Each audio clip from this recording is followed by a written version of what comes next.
Okay, good morning students. അപ്പം നമ്മൾ ഇന്ന് എടുക്കാൻ പോകുന്നത് ഇ-കൊമേഴ്സ് കണ്ടിന്യൂഷൻ ആണ്. ഇ-കൊമേഴ്സിൽ നമ്മൾ ഇനി നോക്കാൻ പോകുന്നത് ഇ പേയ്മെൻറ്റ് എന്ന് പറഞ്ഞ ചാപ്റ്റർ ആണ്. ഓക്കെ, കേട്ടിട്ടുണ്ടാവുമല്ലോ ഇ പേയ്മെൻറ്റ്. നമ്മളിപ്പം ഡേ ടു ഡേ ട്രാൻസാക്ഷൻസ് മുഴുവൻ നടക്കുന്നത് എങ്ങനെയാണ്? ഈ പേയ്മെൻറ്റ് എന്ന് പറഞ്ഞാൽ ഇലക്ട്രോണിക് പേയ്മെൻറ്റ്സ് വഴി അല്ലേ. എന്നാലും റെഡി ക്യാഷ് ഇല്ല എന്നല്ല, എന്നാലും നമുക്ക് എല്ലാ സ്ഥലത്തും നമ്മളിപ്പോൾ ഓൺലൈൻ അല്ലെങ്കിൽ ഡിജിറ്റൽ പ്ലാറ്റ്ഫോം യൂസ് ചെയ്തിട്ടാണ് നമ്മൾ എന്ത് നടത്തുന്നത്? പേയ്മെൻറ്റ് നടത്തുന്നത്. അപ്പോൾ ഈ പേയ്മെൻറ്റോട് ഉദ്ദേശിക്കുന്നത് എന്താണ്? Electronic payment. അതായത് നമ്മൾ ഒരു പ്രോഡക്റ്റോ അല്ലെങ്കിൽ സാധനങ്ങൾ വാങ്ങുകയോ വിൽക്കുകയോ ഒക്കെ ചെയ്യുമ്പം അതിൻ്റെ പേയ്മെൻറ്റ് മെത്തേഡ് നമ്മൾ ഓൺലൈൻ പേയ്മെൻറ്റ് വഴി അല്ലെങ്കിൽ ഡിജിറ്റൽ പ്ലാറ്റ്ഫോം വഴി നടത്തുന്നതിനെയാണ് നമ്മൾ എന്തെന്ന് പറയുന്നത്? ഈ പേയ്മെൻറ്റോട് ഉദ്ദേശിക്കുന്നത്. ഓക്കെ, അതിൻ്റെ ഒരു ഡിസ്ക്രിപ്ഷൻ അത്ര തന്നെയുള്ളൂ. അതിന് കൂടുതലായിട്ട് പറയണം. എന്തൊക്കെ നമ്മളിപ്പം ജിപേ, പേടിഎം അല്ലെങ്കിൽ ഗൂഗിൾ പേ അങ്ങനെയുള്ള ഒരുപാട് ഡിജിറ്റൽ ഓൺലൈൻ പേയ്മെൻറ്റ് പ്ലാറ്റ്ഫോം നമുക്കുണ്ട് അല്ലേ. അതുവഴിയാണ് നമ്മളിപ്പോൾ എല്ലാ കാര്യങ്ങളും ഇന്ന് നമ്മുടെ കയ്യിൽ ക്യാഷ് വളരെ കുറവായിരിക്കും, ഒക്കെ ഓൺലൈൻ ത്രൂ ആണ് നമ്മൾ നടത്തുന്നത്. അതിൻ്റെ ഒരു സിസ്റ്റം തന്നെ.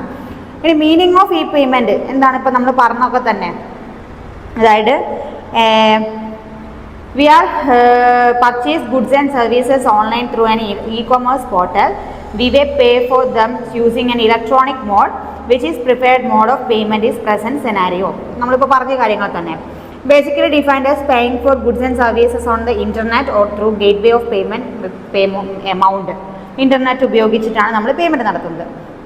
അതാണ് നമ്മൾ അതിൻ്റെ ഒരു മീനിങ് എന്ന് പറയുന്നത്. ഇനി നമ്മൾ നോക്കുന്നത് ഡിഫറൻസ് ബിറ്റ്വീൻ ഈ പേയ്മെൻറ്റ് ആൻഡ് കൺവെൻഷണൽ പേയ്മെൻറ്റ്. അതായത് ഇലക്ട്രോണിക് പേയ്മെൻറ്റും കൺവെൻഷണൽ പേയ്മെൻറ്റ് മീൻസ് ട്രഡീഷണൽ പേയ്മെൻറ്റും തമ്മിലുള്ള വ്യത്യാസം. അതിൽ ഫസ്റ്റ് എന്താണ്? യൂസേജ്. അതിൻ്റെ യൂസേജിൽ എങ്ങനെയാണ് ഇതിൻ്റെ രണ്ടിനും ഡിഫറൻസ് വരുന്നത്? യൂസേജ് എങ്ങനെയാണ്? ട്രഡീഷണൽ മീഡിയം ടു കമ്മ്യൂണിക്കേറ്റ് അല്ലേ. നമ്മൾ ട്രഡീഷണൽ മെത്തേഡിൽ ട്രഡീഷണൽ ആയിട്ടുള്ള മീഡിയമാണ് നമ്മൾ കമ്മ്യൂണിക്കേറ്റ് ചെയ്യാൻ നടക്കുന്നത്. അതായത് ഫേസ് ടു ഫേസ് ആയിട്ട് നമ്മൾ നേരിട്ട് ഇടപാട് നടത്തുക എന്നുള്ള രീതിക്ക്. ഈ പേയ്മെൻറ്റിലാവുമ്പോൾ എങ്ങനെയാണ്? അഡ്വാൻസ് ടെക്നോളജി ടു കമ്മ്യൂണിക്കേറ്റ് അല്ലേ. ഇപ്പം നമ്മൾ പറഞ്ഞ ഗൂഗിൾ പേ, പേടിഎം അങ്ങനെയുള്ള സംവിധാനങ്ങൾ അഡ്വാൻസ് ടെക്നോളജീസിലൂടെയാണ് നമ്മൾ അതിൻ്റെ യൂസേജ് നടത്തുന്നത്. ദെൻ അതിൻ്റെ സർക്കുലേഷൻ എങ്ങനെയാണ്? Traditional payment is realised through physical circulation such as cash circulation, bill transfer and bank exchange അല്ലേ. ഒരു ട്രഡീഷണൽ ഇത് നിങ്ങൾക്ക് ബാങ്കിൽ ചെക്കായിട്ട് കൊണ്ടു കൊടുത്തിട്ട് അല്ലെങ്കിൽ ബില്ലുകൾ തമ്മിൽ എക്സ്ചേഞ്ച് ചെയ്തിട്ട് അല്ലെങ്കിൽ ക്യാഷ് നമ്മൾ എക്സ്ചേഞ്ച് ചെയ്തിട്ടാണ് ട്രഡീഷണൽ മെത്തേഡിൽ. വേറെ ഓൺലൈൻ പേയ്മെൻറ്റ് മെത്തേഡിൽ എങ്ങനെയാണ്? ഡിജിറ്റൽ സർക്കുലേഷൻ റിലൈസ് ഇൻഫോർമേഷൻ അല്ലേ. ഡിജിറ്റലായിട്ടായിരിക്കും നമ്മൾ ക്യാഷ് ട്രാൻസ്ഫർ ചെയ്യുന്നത് ഒരു പേഴ്സണാണിത്. നമുക്ക് അയാളടുത്ത് പോകേണ്ട ആവശ്യമുണ്ടല്ല. നമുക്കിപ്പോൾ ഇന്നെന്താണ് എവിടെ ഇരുന്നിട്ടും എത്ര ദൂരമുള്ള ആൾക്കാരെങ്കിലും നമുക്ക് ക്യാഷ് ട്രാൻസ്ഫർ ചെയ്യാൻ നമ്മൾ ഒരു ഇൻ്റർനെറ്റിന് ഒരു ഫോണിൻ്റെ ഹെൽപ്പ് മാത്രം മതി നമുക്കത് ചെയ്യാൻ പറ്റുന്നുണ്ട്. അതാണ് അതിൽ പറയുന്നത്. റിക്വയർമെൻറ്റ്സ് എങ്ങനെയാണ്? യൂസ് ട്രഡീഷണൽ മീഡിയം കമ്മ്യൂണിക്കേറ്റ് അല്ലേ. ട്രഡീഷണൽ മെത്തേഡിൽ ട്രഡീഷണൽ മീഡിയത്തിലാണ് നമ്മളിപ്പോൾ പറഞ്ഞ പോലെ കമ്മ്യൂണിക്കേറ്റ് ചെയ്യുന്നത്.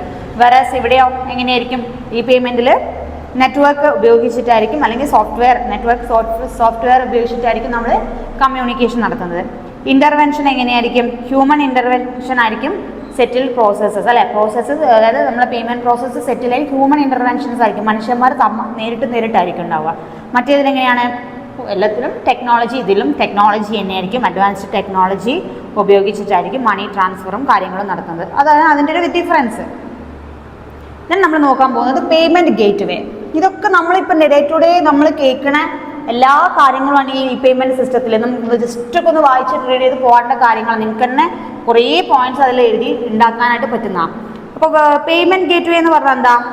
Payment gate way is N online application that conducts payment authorizations for merchants, electronically based business, e-business merchants with mutually brick and mortar locations and online locations merchants. അതായത് payment gate വേ അധികം use ചെയ്യുന്നത് merchants ആയിരിക്കും.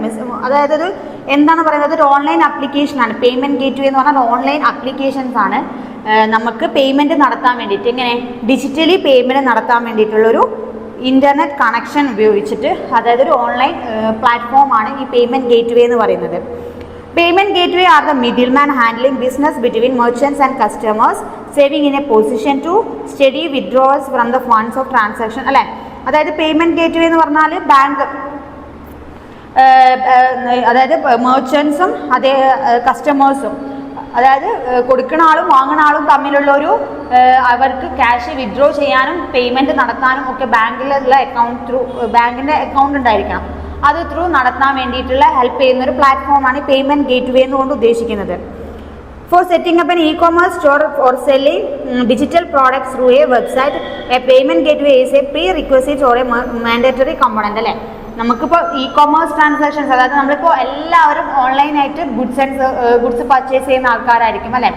അപ്പോൾ എന്താ സംഭവിക്കുക, നമുക്ക് payment gate വേയിലൂടെയാണ് നമ്മൾ എന്ത് നടത്തുന്നത്, നമ്മളെ online payment method, payment gateways ആണ് നമ്മൾ പറയുന്നത് ഇതൊക്കെ എന്തൊക്കെ Google Pay, Paytm, UPI ID ഒക്കെ കൊടുത്തിട്ട് അങ്ങനെ നമ്മൾ പേയ്മെൻറ്റ് നടത്താനുള്ളൊരു ഒരു എന്താ പറയുക ഒരു സ്ഥലം. ഓക്കെ, അപ്പോൾ ഈ അധികം ഇ-കൊമേഴ്സ് ട്രാൻസാക്ഷൻസിലൊക്കെ മെർച്ചൻസും കസ്റ്റമേഴ്സും തമ്മിൽ പേയ്മെൻറ്റ് നടത്തുന്നത്, അവരുടെ അക്കൗണ്ട്സ് ഒക്കെ സെറ്റിൽ ചെയ്യുന്നത് എങ്ങനെയാണ്, ഈ പേയ്മെൻറ്റ് ഗേറ്റ് വേ ഉപയോഗിച്ചിട്ടാണ്. അപ്പം എന്ത് വേണം, നമുക്കതിനൊരു നെറ്റ്വർക്കിൻ്റെ ആവശ്യം, ഇൻ്റർനെറ്റിൻ്റെ ആവശ്യമുണ്ട്. പിന്നെ പ്രോസസ് ഓഫ് പേയ്മെൻറ്റ് ഗേറ്റ് വേ ആണ്. ഇതിൻ്റെ പ്രോസസ്സ് എങ്ങനെയാണ് നടക്കുക, പേയ്മെൻറ്റ് ഗേറ്റ് വേ നടക്കുക. നമ്മളിപ്പോൾ ഒരു ഇ-കൊമേഴ്സിൽ നമ്മളൊരു പ്രോഡക്റ്റ് വാങ്ങാം അല്ലെ, ഓൺലൈനായിട്ട് വാങ്ങുമ്പോൾ അതിൽ പ്രോസസ്സ് എങ്ങനെയാണ് വരുന്നത്, അതായത് മെർച്ചൻറ്റ്, ഫസ്റ്റ് വൺ മെർച്ചൻ്റ് അടുത്ത് നിന്നാണ് നമ്മൾ ഗുഡ്സ് പർച്ചേസ് ചെയ്യുന്നത്. അവിടെ നിന്ന് അത് എന്ത് ചെയ്യുന്നു, ആ മെർച്ചൻ്റിൻ്റെ അടുത്ത് നിന്ന് ഗുഡ്സ് കസ്റ്റമർ അടുത്തേക്ക് എത്തുകയാണ്. ഓക്കെ, കസ്റ്റമർ എടുത്തുന്നത് എന്താവും, അത് ഇഷ്യൂയിങ് ബാങ്ക്, അതായത് നമ്മൾ ഫണ്ട് കസ്റ്റമറിന് പ്രോഡക്റ്റ് കിട്ടിക്കഴിഞ്ഞാൽ നമ്മൾ ബാങ്ക് വഴി നമ്മൾ ഏത് അക്കൗണ്ട് ആണോ അല്ലേ, എല്ലാ പേയ്മെൻറ്റ് ഗേറ്റ് വേസിലും നമ്മളൊരു അക്കൗണ്ട് ലിങ്ക് ചെയ്തിട്ടുണ്ടാവും, നമ്മൾ ഏത് ബാങ്കിലാണോ നമുക്ക് അക്കൗണ്ട് എടുത്തിട്ടുള്ളത്. അപ്പോൾ ഇഷ്യൂയിങ് ബാങ്ക് ആ അക്കൗണ്ടിൽ ഫണ്ട് ഉണ്ടെങ്കിലേ നമുക്കിത് നടത്താൻ പറ്റുള്ളൂ. ബാങ്കിൽ നിന്ന് അത് ഇഷ്യൂ ചെയ്തിട്ട് പിന്നെ അത് എങ്ങനെ എത്തുന്നു, അത് ആ പൈസ നമ്മളെ ഇതിലേക്ക് ആർക്കാണോ അയക്കേണ്ടത് അവർക്ക് അത് അക്വയർ ചെയ്തെടുക്കുന്നു. ഇത്രയും ഒരു പ്രോസസ്സാണ് എന്തിൽ നടക്കുന്നത്, പേയ്മെൻറ്റ് ഗേറ്റ് വേയിൽ നടക്കുന്നത്.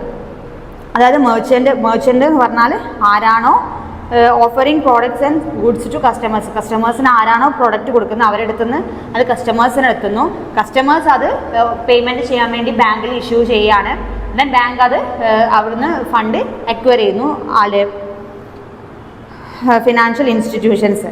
ഓക്കെ, അപ്പം ഇങ്ങനെയാണ് ഈ പേയ്മെൻറ്റ് ഗേറ്റ് വേൻ്റെ പ്രോസസ്സ് എന്ന് പറയുന്നത്. ഓക്കെ, ദെൻ എന്താണ് നമ്മൾ നോക്കുന്നത്,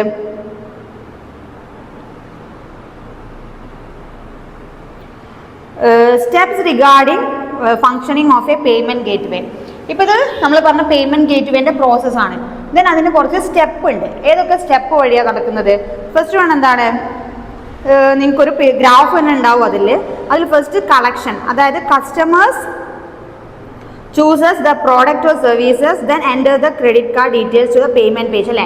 ഫസ്റ്റ് വൺ കളക്ഷൻ ആണ്, അതായത് നമ്മളെ ഭാഗത്തുനിന്ന് ചിന്തിക്കും, നമ്മളൊരു സാധനം ഓർഡർ ചെയ്തു എന്ന് കരുതാം, അത് നമ്മൾ കളക്ട് ചെയ്ത് കഴിഞ്ഞാൽ നമ്മൾ എന്താ ചെയ്യുന്നത്, നെക്സ്റ്റ് അതിൻ്റെ പേയ്മെൻറ്റ് പ്രൊസീജിയറാണ്. അപ്പോൾ നമ്മൾ ക്രെഡിറ്റ് കാർഡ് ഡീറ്റെയിൽസ് നമുക്ക് ആ പേയ്മെൻറ്റ് ഗേറ്റ് വേൻ്റെ സ്റ്റെപ്സ് ആണ്. അപ്പോൾ നമുക്ക് അതിലേക്ക് ലിങ്കിലേക്ക് നമ്മൾ കൊടുക്കുന്നതനുസരിച്ച് നമുക്ക് ഓരോ പേജ് ഓപ്പൺ ആയിട്ട് വരും. അപ്പോൾ അതിൽ നമ്മൾ ക്രെഡിറ്റ് കാർഡ് ഡീറ്റെയിൽസ് ലിങ്ക് ചെയ്ത് കൊടുക്കുകയാണ് ചെയ്യുക, first one. Then second one എന്താണ്, അത് ഒതൻറ്റിക്കേഷൻ. അത് ചെയ്ത് കഴിഞ്ഞാൽ അത് ഒതൻറ്റിക്കേഷൻ എന്ന് പറഞ്ഞാൽ എന്താ, നമ്മളിപ്പോൾ റേഷൻ വീടിലൊക്കെ ചെയ്യുന്നുണ്ട്, നമ്മളെ ഫിംഗർ പ്രിൻറ്റ്, ആധാർ ഒതൻറ്റിക്കേഷനൊക്കെ ഫിംഗർ പ്രിൻറ്റോ അല്ലെങ്കിൽ ഐഡൻറ്റിഫിക്കേഷൻ മാർക്കോ വെച്ച് നമ്മൾ തന്നെയാണോ എന്ന് ചെക്ക് ചെയ്യുക. അപ്പോൾ ബാങ്കിൻ്റെ ഡീറ്റെയിൽസ് കൊടുത്തു കഴിഞ്ഞാൽ അത് ഒതൻറ്റിഫൈ ചെയ്യുക എന്നുള്ളതാണ് സെക്കൻഡ് അതിൻ്റെ സ്റ്റെപ്പ് എന്ന് പറഞ്ഞത്. Payment gateway then takes this information and sending it via shield link to the business or bank account അല്ലേ. നമുക്ക് ബാങ്ക് അക്കൗണ്ടിൻ്റെ ഒരു ലിങ്ക് അവർ ഒതൻറ്റിക്കേഷൻ നടത്തി കഴിഞ്ഞിട്ട് കിട്ടുന്നുണ്ട്. ദെൻ മൂന്നാമത്തത് എന്താണ്, അഥോറൈസേഷൻ എന്ന് വെച്ചാൽ എന്താ, at this point you will know that the sale has been approved and you can deliver the ordered products or services. അവിടെ വെച്ച് നമുക്ക് എന്ത് ചെയ്യാം, നമ്മളെ സെയില് എന്താ പറയുക പ്രൊസീഡ് ആയോ എന്നുള്ളതിനൊരു ഇൻഫോർമേഷൻ കിട്ടുന്നു.